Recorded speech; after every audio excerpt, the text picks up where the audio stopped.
ദൈവനാമത്തിന് മഹത്വം ഉണ്ടാകട്ടെ. കർത്താൽ പ്രിയരെ, ക്രിസ്തീയ വിശ്വാസപ്രകാരം എപ്രകാരമാണ് ഒരു വിവാഹത്തിൻ്റെ സെലക്ഷൻ അല്ലെങ്കിൽ വിവാഹങ്ങൾ എപ്രകാരം പോകണം? വിവാഹം പോവുക എന്നുദ്ദേശിക്കുന്നത് ഒരു ജീവിത പങ്കാളിയെ തിരഞ്ഞെടുക്കുമ്പോൾ എപ്രകാരമാണ് ക്രിസ്തീയ വിശ്വാസങ്ങൾ ദൈവവചനം നമ്മളെ പഠിപ്പിക്കുന്നത്. ഇങ്ങനൊരു ചിന്ത നമ്മൾ ചർച്ച ചെയ്യാൻ കാരണം ഈ സമയത്ത് ഇത് സംബന്ധിച്ച അനേകം ഇഷ്യൂകൾ എന്ന് പറഞ്ഞാൽ ഒരു ആൻറ്റി മാരേജ് പ്രവർത്തനങ്ങൾ, ദൈവവചനത്തിൻ്റെ എതിരായിട്ടുള്ള പ്രവർത്തനങ്ങൾ, വിവാഹത്തെ സംബന്ധിച്ചുള്ള പ്രവർത്തനങ്ങൾ അനേക തരത്തിൽ വർദ്ധിച്ചു വരുന്നത് കാണാൻ സാധിക്കും.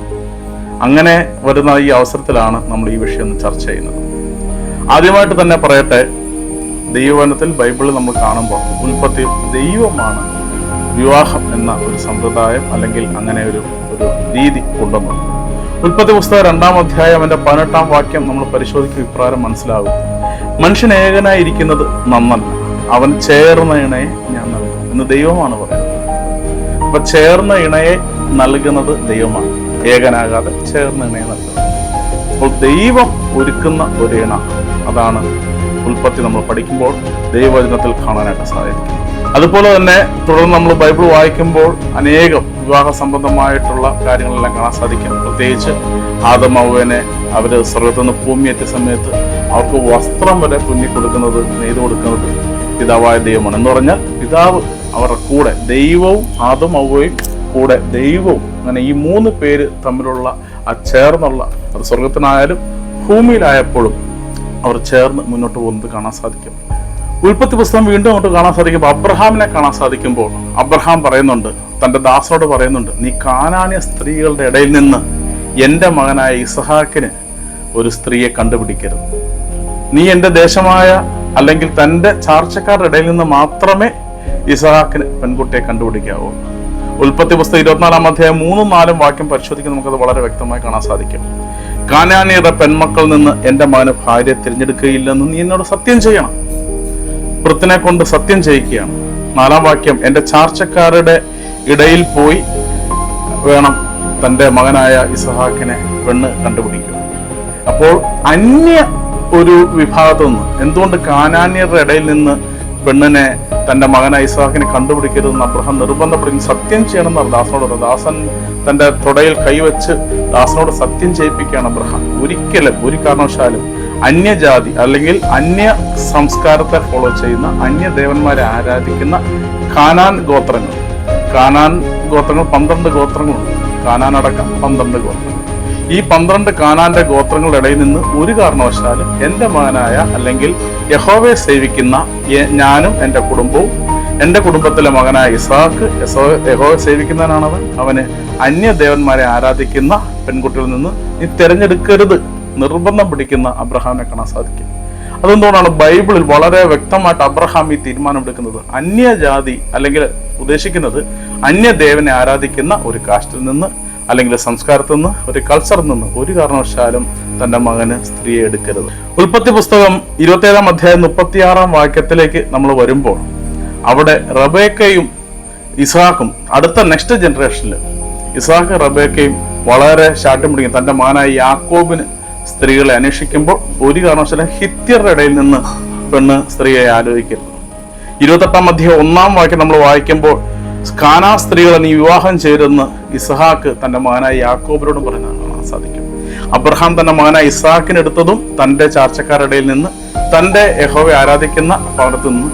അതേ ഇസ്ഹാക്ക് തൻ്റെ മകനായ യാക്കോബിന് വേണ്ടി ഒരു സ്ത്രീയെ ആലോചിക്കുമ്പോൾ, ഒരു പെൺകുട്ടിയെ വധുവായിട്ട് ആലോചിക്കുമ്പോൾ പറയുന്നുണ്ട്, നീ ഒരു കാരണവശാലും കാനാന്റെ ഇടയിൽ നിന്നോ ഹിത്യർ, അവന്റെ അമ്മയായ റബേക്ക പറഞ്ഞ ഹിത്യരുടെ ഇടയിൽ നിന്നോ എൻ്റെ മകനായ യാക്കോബിന് ഒരു കാരണവശാലും സ്ത്രീയെ എടുക്കരുത്. അപ്പോൾ അബ്രഹാമും ഇസ്ഹാക്കും യാക്കോബും അവരെല്ലാം ഈ കാര്യത്തിൽ വളരെ കണിശതയോടെ ആ ദൈവത്തിന്റെ ഒരു കൽപ്പനയിൽ, ദൈവത്തിന്റെ ഹിതത്തിൽ മുന്നോട്ട് പോകുന്നത് കാണാൻ സാധിക്കും. എന്തായിരിക്കാം? ചാർച്ചക്കാരിൽ നിന്നല്ലാതെ അല്ലെങ്കിൽ ദൈവത്തെ ആരാധിക്കുന്ന ഭവനത്തിൽ, വ്യക്തമായി പറഞ്ഞാൽ വിശ്വാസി അവിശ്വാസിയുമായിട്ട് ചേരരുത്. വിശ്വാസിയെ നീ അവിശ്വാസിയുമായി പങ്കാളിത്തം എന്ത് എന്ന് വചനം നമ്മൾ ചോദിക്കും. ജോഷുവയുടെ പുസ്തകം 23-ാം അധ്യായം അതിന്റെ 13-ാം വാക്യം നമ്മൾ ധ്യാനിക്കുമ്പോൾ ജോഷുവ തൻ്റെ വിടവാങ്ങൽ സമയത്ത് ഇസ്രായേൽ ജനങ്ങളോട് അവരോട് അരുളി ചെയ്യുകയാണ്. ജോഷുവ പറയുകയാണ്, അവരുടെ സ്ത്രീകളെ വിവാഹം ചെയ്യരുത്, നിങ്ങളുടെ സ്ത്രീകൾ അവർക്ക് വിവാഹം കഴിച്ച് കൊടുക്കുകയും വരുത്. ജോഷുവയുടെ പുസ്തകം 23-ാം അധ്യായത്തിന്റെ 13-ാം വാക്യം വളരെ വ്യക്തമായി പറയുന്നത് കാണാൻ സാധിക്കും. നിങ്ങളുടെ ഇടയിൽ അവശേഷിച്ചിരിക്കുന്ന ഈ ജനങ്ങളുമായി ഇടപഴകുകയോ അവരുടെ സ്ത്രീകളെ വിവാഹം ചെയ്യുകയോ നിങ്ങളുടെ സ്ത്രീകളെ അവർക്ക് വിവാഹം ചെയ്ത് കൊടുക്കുകയോ ചെയ്യുന്നെങ്കിൽ നിങ്ങളുടെ ദൈവമായ കർത്താവ് ഈ ജനങ്ങളെ നിങ്ങളുടെ ഇടയിൽ നിന്ന് മേലിൽ നിർമ്മാർജ്ജനം ചെയ്യുകയില്ലെന്ന് അറിഞ്ഞുകൊള്ളുവിൻ. നിങ്ങളുടെ ദൈവമായ കർത്താവ് നിങ്ങൾക്ക് നൽകുന്ന ഈ വിശിഷ്ട ദേശത്ത് നിന്ന് നിങ്ങൾ വിച്ഛേദിക്കപ്പെടുന്നവരെ അവർ നിങ്ങൾക്ക് കെണിയും കുടുക്കും മുതുകിൽ ചാട്ടയും കണ്ണിൽ മുള്ളും ആയിരിക്കും എന്ന് പറഞ്ഞാൽ ഇസ്രായേൽ ജനത്തിന്റെ ഇടയിൽ, ഇസ്രായേൽ ജനം മാത്രമല്ല വിജാതിയർ അവരുടെ ഇടയിലുണ്ട്. അവരുടെ ഇടയിലുള്ള വിജാതിയരിൽ നിന്ന് സ്ത്രീകളെ എടുക്കുകയോ അങ്ങോട്ട് കെട്ടിച്ചു കൊടുക്കുകയോ അരുത് എന്ന് ജോഷുവ പറയണം. അവർ നിങ്ങൾക്ക് ചാട്ടയും കുടുക്കും കെണിയും കണ്ണിൽ മുള്ളുമാണെന്ന് ജോഷുവ പറയാം. അരുത്. അപ്പോൾ അന്യ സംസ്കാരം അല്ലെങ്കിൽ യഹോവയെ ദൈവമായ കർത്താവിനെ, ത്രിയേക ദൈവത്തെ, പഴയ നിയമത്തിൽ ദൈവമായ കർത്താവിനെ ആരാധിക്കാത്ത ഒരു സമൂഹത്തിൽ നിന്ന് വിവാഹം ദൈവവചനം അനുവദിക്കുന്നില്ല എന്ന് പല സാഹചര്യങ്ങൾ നമ്മൾ പഠിക്കുമ്പോൾ നമുക്ക് വ്യക്തമായി കാണാൻ സാധിക്കും.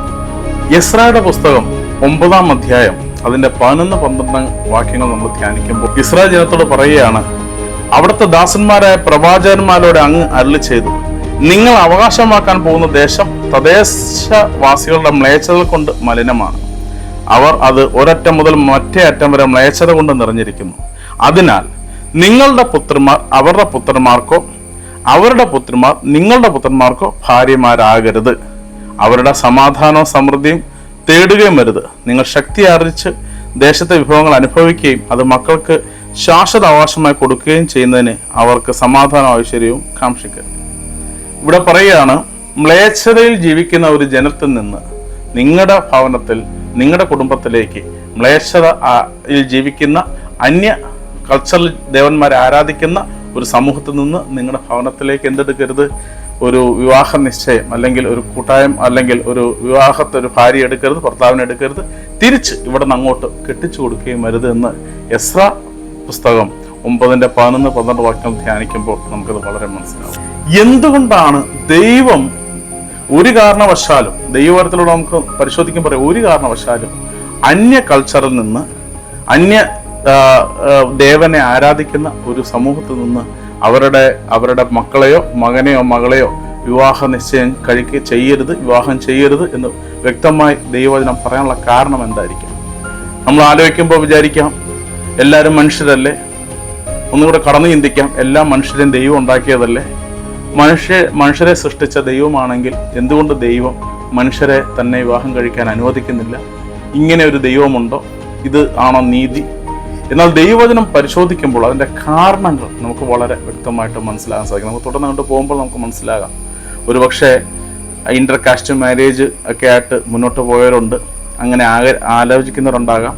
അതുപോലെ കുഴപ്പമില്ല എന്ന് വിചാരിച്ചിരിക്കുന്നവരുണ്ടാകും. എല്ലാ മനുഷ്യരല്ലേ, ഒരു സോഷ്യോളജിക്കൽ ചിന്തയിൽ വിചാരിക്കും എല്ലാം ഒരുപോലെയല്ലേ, എല്ലാ കാര്യങ്ങളും എല്ലാം മനുഷ്യരല്ലേ, ഇങ്ങനെ വിചാരിക്കുന്നുണ്ടാകും. എന്നാൽ ദൈവവചനം എന്ത് പഠിപ്പിക്കും? നമുക്ക് കൂടുതൽ ആഴത്തിലേക്ക് പോകാം.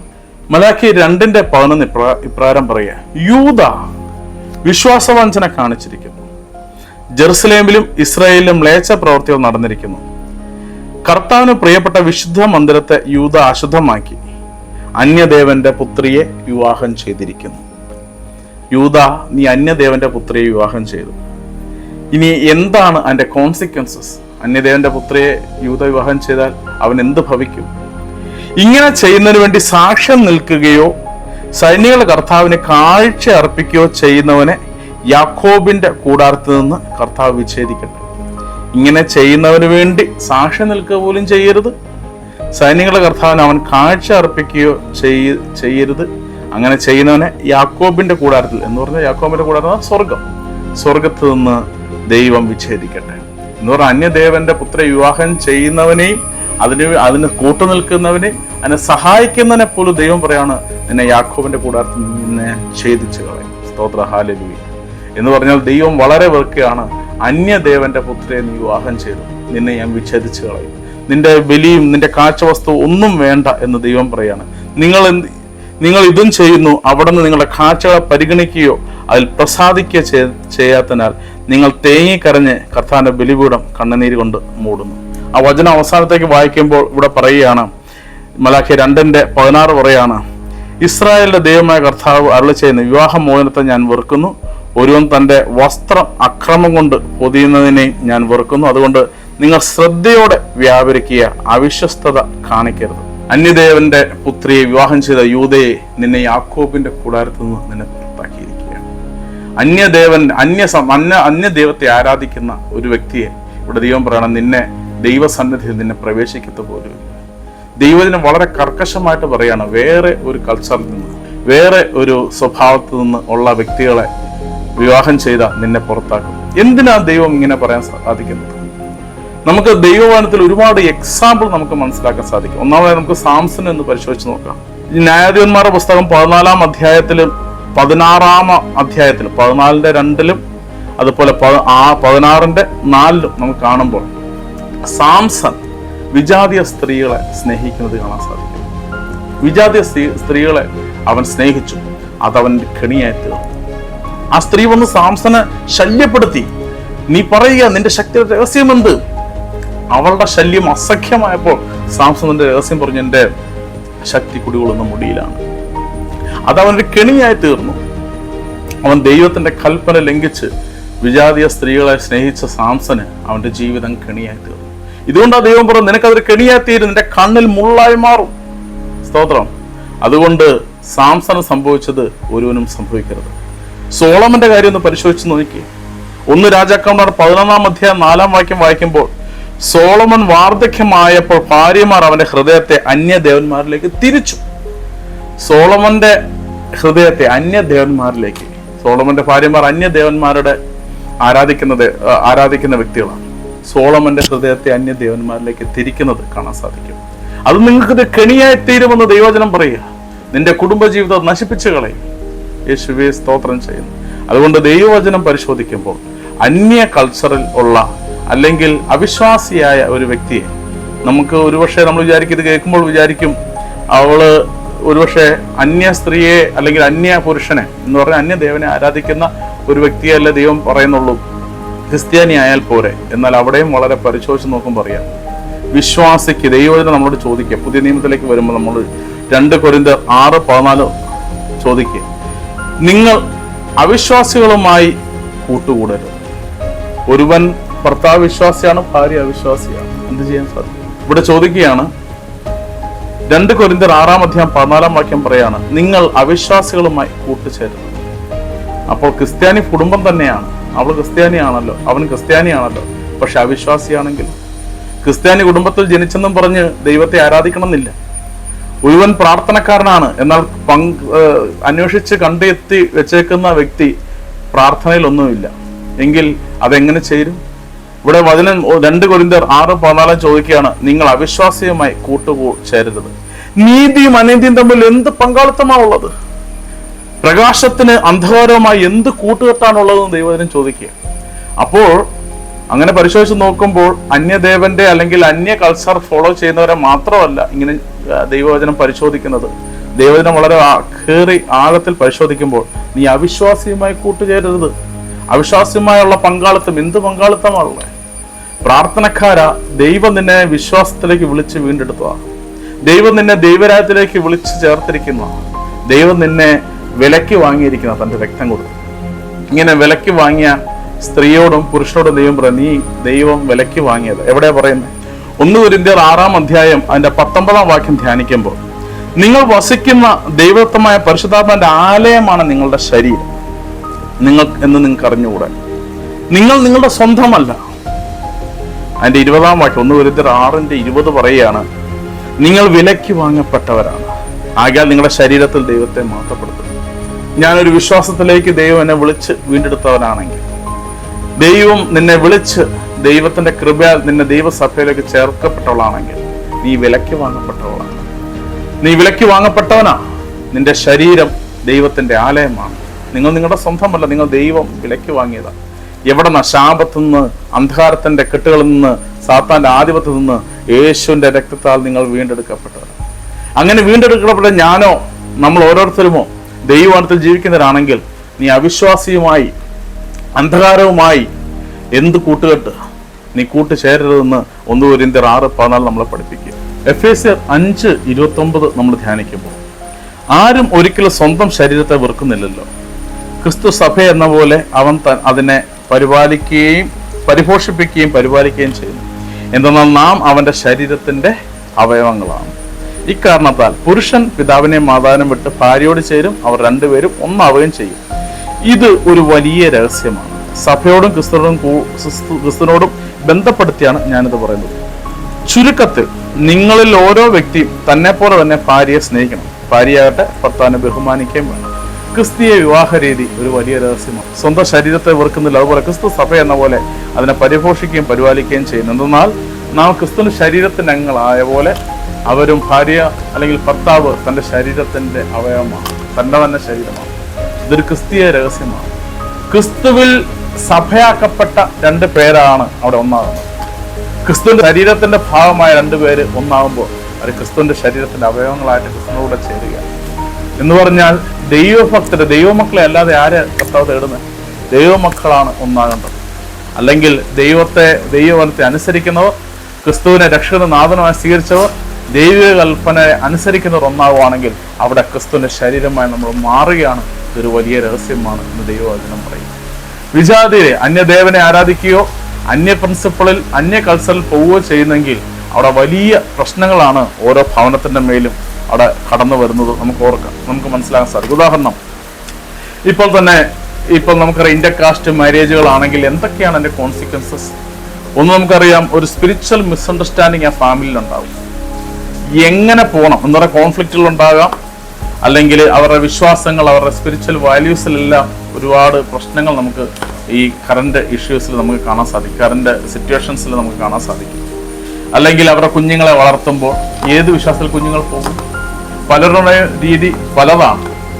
നമുക്ക് ഒരുപാട് അനുഭവങ്ങളുണ്ട്. പ്രത്യേകിച്ച് ഇന്റർകാസ്റ്റ് മാരേജ് നടത്തിയ ഭവനങ്ങളിൽ അവരുടെ കോമൺ വിശ്വാസം, ഒരാളുടെ വിശ്വാസത്തിൽ പോകണോ അല്ലെങ്കിൽ മറ്റാളുടെ വിശ്വാസത്തിൽ പോകണോ. ചിലർ സ്വന്തം തീരുമാനമെടുക്കും, ഞാൻ എൻ്റെത് നീ നിൻ്റെത്. വളർന്നു വന്ന കുഞ്ഞുങ്ങൾ എങ്ങനെ പോകണം? നമ്മൾ പറയും അവർ ഒപ്റ്റ് ചെയ്യട്ടെ എന്ന്. പക്ഷേ അവിടെയും കോൺഫ്ലിക്റ്റാണ്. അവിശ്വാസികളായ കുഞ്ഞുങ്ങൾ അല്ലെങ്കിൽ ദൈവം ഏതെന്നറിയാതെ വളർന്ന കുഞ്ഞുങ്ങൾ ഇങ്ങനെയൊക്കെ വളരാൻ സാധ്യത തിരിച്ചുമുണ്ട്. അവിശ്വാസിയായ ഒരു ഭർത്താവിനെ വിവാഹം കഴിച്ചൊരു ഭാര്യയുടെ അവസ്ഥ എനിക്കറിയാം. ഭർത്താവ് ഒരു നിരീശ്വരവാദി, ഭാര്യ നല്ല പ്രാർത്ഥിക്കുന്ന ഒരു കുടുംബത്തിൽ നിന്ന് വന്നതാണ്. എന്നാൽ ഈ അവിശ്വാസയുടെ കൂടി ഇപ്പൊ അവളും ചോദിച്ചു തുടങ്ങി, ദൈവമുണ്ടോ? ദൈവം ഉള്ളതാണോ? ഇതൊക്കെ ശരിയാണോ? അവിശ്വാസി എന്ന് അല്ല പറയേണ്ട, നിരീശ്വരവാദിയായ ദൈവമില്ലെന്ന് പറയുന്നവന്റെ കൂടിയതാണ് ഒരു പ്രാർത്ഥനക്കാരിയും മനസ്സും മാറി. അവരുടെ കുഞ്ഞുങ്ങളും അതേ കാഴ്ചപ്പാട്, ദൈവം എന്തെന്ന് പോലും അറിയാതെ. ഇങ്ങനെയുള്ള പ്രശ്നങ്ങൾ നീ അന്യ ആരാധനയിൽ ആയിരിക്കുന്ന ഒരു വ്യക്തിയെ നീ സെലക്ട് ചെയ്യുമ്പോൾ ഇങ്ങനെയുള്ള വിഷയങ്ങൾ ഭവനത്തിൽ വരാം. നിങ്ങളുടെ വിശ്വാസം ഇതിലെ ഫെയ്ത്തിനെ സംബന്ധിച്ച് നിനക്ക് ക്രിസ്തുവിനെ കാണാൻ സാധിക്കുമോ? നിനക്ക് ക്രിസ്തുവിനെ വിശ്വാസത്തിൽ കാണാൻ സാധിക്കുമോ? ഇന്റർകാസ്റ്റ് മാരേജിലൂടെ പോകുന്ന നിനക്ക് യേശു ഉണ്ടോ? യേശു ഉണ്ട്, പ്രാർത്ഥിക്കും എന്നൊക്കെ പറയും. അങ്ങ് തുടർന്നു പോകാൻ ആ വീട്ടുകാരെ അനുവദിക്കൂ, നിനക്കൊന്ന് പ്രാർത്ഥിക്കാൻ പറ്റൂ. എനിക്കറിയാവുന്ന ഒരുപാട് ഫാമിലി സിറ്റുവേഷൻസ് ഉണ്ട്. അവർ പറയുന്നതാണ്, എനിക്ക് അവന്റെ വീട്ടിൽ ചെന്നപ്പോൾ അവൻ വേറൊരു വിശ്വാസത്തിലുള്ളതാണ്, ഇവൾ ക്രിസ്ത്യാനിയാണ്. ആ വീട്ടിൽ ചെന്നാൽ ഒന്ന് പ്രാർത്ഥിക്കാൻ അവർക്ക് സാഹചര്യമില്ല. ഒന്ന് സ്തുതിച്ച് ആരാധിക്കണമെന്ന്, ഒന്ന് കൈകൊട്ടി ആരാധിക്കണമെന്നൊക്കെ ആഗ്രഹമുണ്ട്, പറ്റത്തില്ല. അവിടുത്തെ സാഹചര്യം അതല്ല. ഇങ്ങനെ എന്തെല്ലാം പ്രശ്നങ്ങൾ നിത്യജീവിതത്തിൽ കടന്നു വരാം. എറ്റേണൽ ലൈഫിനെ കുറിച്ചുള്ള കാഴ്ചപ്പാട് തന്നെ മാറുകയാണ്. നിത്യജീവിതത്തിലേക്ക് നിത്യജീവൻ ലഭിക്കുന്നതിന് വേണ്ടിയിട്ടുള്ള വിശ്വാസ ജീവിതം എങ്ങനെ നേടാൻ സാധിക്കും? പല കാഴ്ചപ്പാടിൽ ജീവിക്കുന്ന ഒരു ഭവനത്തിൽ നിനക്ക് എങ്ങനെ നീ പിന്നെ വരണമെങ്കിൽ ത്യാഗം ചെയ്യണം. അതുപോലെ സമർപ്പിത ജീവിതങ്ങൾ, ക്ലേശങ്ങൾ. എനിക്കറിയാവുന്ന കുറേ ഭവനങ്ങളുണ്ട്. ചില പെൺകുട്ടികൾ പ്രാർത്ഥന കൂട്ടായ്മയിൽ ഉണ്ടായിരുന്ന ചില കുട്ടികളാണ്. അവർ മറ്റ് വിശ്വാസി അല്ലാത്ത കുടുംബത്തെ, ക്രിസ്തീയ കുടുംബം തന്നെ വിശ്വാസികളല്ലാത്ത ഭർത്താക്കന്മാരെയാണ് അവർക്ക് ലഭിച്ചത്. ഇന്ന് അവർ നേരിടുന്ന ഒരു സിറ്റുവേഷൻ എന്താന്ന് വെച്ചാൽ, പ്രാർത്ഥന കൂട്ടായ്മയ്ക്ക് വരണമെങ്കിൽ നുണ പറഞ്ഞു വരേണ്ട അവസ്ഥയാണ്. പലരും ആശുപത്രി പോവുകയാണ്, പലരും ജോലി സ്ഥലത്ത് പോവുകയാണെന്നൊക്കെ പറഞ്ഞിട്ടാണ്, മെല്ലെ നുണ പറഞ്ഞാണ് പലരും പ്രാർത്ഥന കൂട്ടായ്മയ്ക്ക് വരേണ്ട അവസ്ഥ. ഒരു ധ്യാനം വന്നു കഴിഞ്ഞാൽ 3 ദിവസത്തെ ധ്യാനം ഉണ്ടെങ്കിൽ വീട്ടിൽ നിന്ന് മാറി നിൽക്കാൻ പറ്റാത്ത അവസ്ഥയാണ്. കാരണം 3 ദിവസം വിടത്തില്ല വീട്ടിൽ നിന്ന്. ഭർത്താവ് നാട്ടിലില്ല, ഭാര്യ എവിടെ പോയാലും അന്വേഷിക്കും. ഒരു പ്രേയറിന് പോകുന്നുണ്ട്, അവന് ഇഷ്ടമല്ല. ഇങ്ങനെ ഒരു വിവാഹം കഴിച്ചതിൻ്റെ പേരിൽ ദൈവത്തിൻ്റെ കൂട്ടായ്മയോട് ചേർന്ന് നിൽക്കാൻ പറ്റാത്ത കഷ്ടത അനുഭവം വന്ന അനേകം കുഞ്ഞുങ്ങളെ എനിക്കറിയാം. ഇവിടെയെല്ലാം നമ്മുടെ ഫാമിലിയിൽ അനേകം കോൺഫ്ലിക്റ്റാണ്. ദൈവത്തോട് നിത്യജീവന്റെ അവകാശത്തെ നമുക്ക് സ്വീകരിക്കുന്നതിന് അനേകം തടസ്സങ്ങൾ ഭവനത്തെ നേരിടുക. പ്രശ്നം എന്താണ്? അവിശ്വാസിയായ ഒരുവനെ തിരഞ്ഞെടുത്ത അവിശ്വാസിയായ ഒരുവളെ തിരഞ്ഞെടുത്തതാണ് ഈ പ്രശ്നം. അതുപോലെ തന്നെ നമുക്കറിയാം, പല ഭവനങ്ങളിലും ഡിവോഴ്സ് ഇഷ്യൂകൾ, പല ഭവനത്തിലും കോൺഫ്ലിക്റ്റുകൾ, അസ്വസ്ഥതകൾ, ഇതെല്ലാം വന്നുകൊണ്ടിരിക്കുക. കാരണം എന്താ? ഒരുവൻ അവിശ്വാസിയും ഒരുവൻ വിശ്വാസിയും, ഒരാൾ അവിശ്വാസിയും ഒരാൾ വിശ്വാസിയും, അവിടെ പ്രശ്നമാണ്. അതുകൊണ്ട് ഈ വലിയ വിഷയങ്ങൾ നമ്മളിൽ നിന്ന് വിട്ടുപോകാനാണ് ദൈവം ആഗ്രഹിക്കുന്നത്. അതുകൊണ്ടാണ് നീ വിശ്വാസിയെ നീ തിരഞ്ഞെടുക്കാവൂ. ഒരു ക്രിസ്തീയ ജീവിതത്തിൽ ഒരു വിശ്വാസികൾ തമ്മിലുള്ള ഐക്യത്തെ ദൈവം അവിടെ ബ്ലസ് ചെയ്യുകയാണ്. യാക്കോബിനോടും ഇസാക്കിനോടും അബ്രഹാം എല്ലാം വാശി പിടിച്ചത്, നീ അന്യദേവന്മാരെ, എൻ്റെ ഉദ്ദേശം ജീവിക്കുന്ന ദൈവമല്ലാത്ത, ആ ദൈവത്തിൽ വിശ്വാസമില്ലാത്ത വേറൊരാൾ നിന്റെ ജീവിതത്തിലേക്ക് കടന്നു വന്നാൽ അവിടെ എല്ലാം പ്രശ്നങ്ങൾ ഉണ്ടാകുമെന്ന് ദൈവത്തിന്റെ വചനം നമ്മളെ ഓർപ്പിക്കുക. നമുക്ക് നമ്മുടെ വചനത്തിൽ നമുക്ക് അനേകം വ്യക്തികൾ ഉദാഹരണം കാണാം. അന്യ സ്ത്രീകളെ തിരഞ്ഞെടുത്തതിന്റെ പേരിൽ അവിടെ ഒരുപാട് പ്രശ്നങ്ങൾ അവരുടെ കുടുംബത്തിൽ വരെ നേരിടുന്നത്. ആഹാബ് രാജാവിന്റെ കഥ അറിയാം. ജസബേൽ, അവൾ അന്യദേവന്റെ പുരോഹിതന്റെ മകളാണ്. അവൾ കാരണം ആ ഇസ്രായേലിന്റെ മേൽ വന്ന ആ ദേശത്തിന്റെ മേൽ തന്നെ ശാപങ്ങളും കഷ്ടതകളും വരുന്നത് കാണാൻ സാധിക്കും. അതുകൊണ്ട് ദൈവം നമ്മൾ ഓർപ്പിക്കുകയാണ്, നീ ദൈവമക്കളെ അല്ലാതെ ദൈവം എന്താണ് ആഗ്രഹിക്കുന്നത്. കർത്താവിൽ പ്രിയരെ, ദൈവവചനം ഒന്നുകൂടെ പറയുകയാണ്, നിന്റെ മണിയറ കളങ്കപ്പെടുത്തരുത് എന്ന് പറഞ്ഞാൽ എന്താ അർത്ഥം? വിവാഹ ജീവിതത്തിന് മുൻപ് നിന്റെ ശരീരത്തെ നീ വിശുദ്ധമായി കാത്തു സൂക്ഷിക്കണം. ദൈവവചനം അതും പറയുകയാണ്, നീ വിവാഹത്തിലേക്ക് നീ ഒരുവൻ ഒരുങ്ങുന്നെങ്കിൽ നിന്നെ തന്നെ കാത്തു സൂക്ഷിക്കണമെന്ന് ദൈവവചനം നമ്മളെ പഠിപ്പിക്കുക. ദൈവവചനം നമ്മൾ പരിശോധിക്കുമ്പോൾ 1 തെസ്സലോനിക്യ 4 അധ്യായം 3 മുതൽ 8 വരെ നമ്മൾ വായിക്കും. നിങ്ങളുടെ വിശുദ്ധീകരണമാണ് ദൈവം അഭിലഷിക്കുന്നത്. അസാൻമാർഗതയിൽ നിന്ന് നിങ്ങൾ ഒഴിഞ്ഞു മാറും. എന്തുകൊണ്ടാണ് ഇങ്ങനെ പറയുന്നത്? ഇന്നത്തെ കാലഘട്ടത്തിൽ ഏറ്റവും വലിയ ഒരു പ്രശ്നം യുവാക്കൾക്കിടയിൽ നമ്മൾ കാണുമ്പോൾ ഇവിടെ പുതിയ സമ്പ്രദായമാണ്. ഇപ്പോൾ ബെസ്റ്റികളുണ്ട്, ബോയ്ഫ്രണ്ടും ബെസ്റ്റിയും അല്ലാത്ത ഫ്രണ്ടുണ്ട്. ഇങ്ങനെ ഒരു പ്രത്യേക സംസ്കാരമുണ്ട്. ഡേറ്റിംഗ് ഉണ്ട്, ഡേറ്റിംഗ് ആപ്പുണ്ട്. ഇങ്ങനെ ആർക്കും ആരുടെ കൂടെ എങ്ങനെ വേണമെങ്കിലും പോയി ജീവിക്കാം. തോന്നിയ പോലെ വഴിവഴിച്ചു പോകുന്ന ഒരു സമൂഹത്തിലേക്കാണ് ഇപ്പോഴത്തെ കാലഘട്ടം പോകുന്നത്. വചനപ്രകാരം പറഞ്ഞ കർത്താവിന്റെ 2ാം വരവെങ്കിൽ ഇത് നോഹയുടെ കാലം പൊട്ടാൻ പോലെ വിവാഹം കഴിപ്പിച്ചു കൊടുത്തും ഇങ്ങനെ തോന്നിയ പോലെ ജീവിക്കുന്ന അസാൻമാർഗത എന്ന് പറഞ്ഞ ഒരു സമൂഹത്തിലേക്കാണ് പോയിക്കൊണ്ടിരിക്കുന്നത്, കാലഘട്ടത്തിലേക്കാണ് പോയിക്കൊണ്ടിരിക്കുന്നത്. ഇവിടെ വചനം പറയുകയാണ്, നിങ്ങളുടെ വിശുദ്ധീകരണമാണ് ദൈവം അഭിലഷിക്കുന്നത്. അസാൻമാർഗതയിൽ നിന്നും നിങ്ങൾ ഒഴിഞ്ഞു മാറണം. നിങ്ങൾ ഓരോരുത്തരും സ്വന്തം ശരീരത്തെ വിശുദ്ധിയിലും മാന്യതയിലും കാത്തു സൂക്ഷിക്കേണ്ടത് എങ്ങനെയെന്ന് അറിയണം. ദൈവത്തെ അറിയാത്ത വിജാതീയരെ പോലെ കാമവികാരങ്ങൾക്ക് നിങ്ങൾ വിധേയരാകരുത്. ഈ വിഷയത്തിൽ നിങ്ങൾ വഴിവിഴക്കുകയോ സഹോദരനെ വഞ്ചിക്കുകയോ അരുത്. കാരണം ഞങ്ങൾ നേരത്തെ തന്നെ പറയുകയും സാക്ഷ്യപ്പെടുത്തുകയും ചെയ്തിട്ടുള്ള പോലെ ഇക്കാര്യങ്ങളെല്ലാം പ്രതികാരം ചെയ്യുന്നവനാണ് കർത്താവ് എന്ന് വചനം ഓർപ്പിക്കുകയാണ്. അശുദ്ധിയിലേക്കല്ല, വിശുദ്ധിയിലേക്കാണ് ദൈവം നമ്മൾ വിളിച്ചിരിക്കുന്നത്. അതിനാൽ ഇക്കാര്യങ്ങൾ അവഗണിക്കുന്നവൻ മനുഷ്യനെ അല്ല, പരിശുദ്ധാത്മാവിനെ നിങ്ങൾക്ക് നൽകുന്ന ദൈവത്തെയാണ് അവഗണിക്കുന്നത്. നമ്മൾ വിശുദ്ധിയോടെ നമ്മളെ കാത്തു സൂക്ഷിക്കണം. വിജാതീയരെ പോലെ അധമ വികാരങ്ങൾക്ക് നമ്മൾ അടിപ്പെടരുത് എന്ന് ദൈവവചനം നമ്മളെ ഓർപ്പിക്കുകയാണ്. എന്ന് പറഞ്ഞാൽ ശരീരത്തെ വിശുദ്ധമായി കാത്തു സൂക്ഷിക്കുക. വിവാഹ ജീവിതം ദൈവം നൽകുന്ന ഒരു കൂദാശയാണ്, അത് വിശുദ്ധമാണ്. വിവാഹത്തിനായിട്ട് ഒരുങ്ങുന്നവർ തൻ്റെ ശരീരത്തെ വിശുദ്ധമായി കാത്തു സൂക്ഷിക്കണമെന്നാണ് ദൈവവചനം നമ്മളെ പഠിപ്പിക്കുന്നത്. അതുപോലെ തന്നെ വിവാഹത്തിലേക്ക് കടന്നവർ അവിടെയും ഇത് തന്നെ, നിന്റെ ശരീരത്തെ വിശുദ്ധമായി കാത്തു സൂക്ഷിക്കണം. എഫേസ്യർ 5-ാം അധ്യായം 3 മുതൽ 5 വരെയുള്ള വാക്യങ്ങൾ നമുക്കൊന്ന് ധ്യാനിക്കാം. നിങ്ങളുടെ ഇടയിൽ വ്യഭിചാരത്തിന്റെയും യാതൊരുവിധ അശുദ്ധിയുടെയും അത്യാഗ്രഹത്തിന്റെയും പേര് പോലും കേൾക്കരുത്. അങ്ങനെ വിശുദ്ധർക്ക് യോഗ്യമായ രീതിയിൽ വർത്തിക്കുക. മ്ലേച്ഛതയും വ്യർത്ഥ ഭാഷണവും ചാബല്യവും നമുക്ക് യോജിച്ചതല്ല, പകരം കൃതജ്ഞതാ സ്തോത്രമാണ് ഉചിതം. വ്യഭിചാരിക്കും അശുദ്ധനും അത്യാഗ്രഹിക്കും വിഗ്രഹാരാധനും ദൈവത്തിന്റെയും ക്രിസ്തുവിന്റെയും രാജ്യത്തിൽ അവകാശമില്ലെന്ന് നിങ്ങൾ അറിഞ്ഞുകൊള്ളുക. സ്തോത്ര, ഹല്ലേലൂയ. യേശുവെ സ്തോത്രം ചെയ്യുന്നു. വിശുദ്ധി കൂടാതെ ദൈവത്തെ പ്രസാദിപ്പിക്കാൻ സാധ്യമല്ല. വിവാഹ ജീവിതത്തിലേക്ക് കടന്നവർ ദൈവത്തിൻ്റെ വചനത്തിൽ ഉറച്ചു നിന്നുകൊണ്ട് ദൈവത്തിൻ്റെ വിശുദ്ധിയിൽ മുന്നോട്ട് പോകാൻ പ്രാർത്ഥിക്കാം. വിവാഹത്തിലേക്ക് കടക്കുന്നവർ അവർ ശ്രദ്ധിക്കണമേ, നിന്റെ ശരീരത്തെ വിശുദ്ധമായി കാത്തു സൂക്ഷിക്കണം. ദൈവവചനം പറയുകയാണ്, നീ അവിശ്വാസികളുമായി കൂട്ടിച്ചേരരുത്. ദൈവവചനത്തിൽ ബലപ്പെടുവാൻ കർത്താവ് ഓർപ്പിക്കുക. അന്യാരാധനയിലും അല്ലെങ്കിൽ അന്യ കൾച്ചറുമായിരുന്ന ഒരു വ്യക്തിയെ നിങ്ങൾ സ്വീകരിച്ചു പോയെങ്കിൽ എന്ത് ചെയ്യാൻ സാധിക്കും? ദൈവവചനത്തിൻ്റെ കൃപയിലേക്ക് കടന്നു വരാൻ നിങ്ങൾ പ്രാർത്ഥിക്കുക. ദൈവത്തിൻ്റെ ആത്മാവ് നമ്മളെ ഏവരെയും അനുഗ്രഹിക്കും.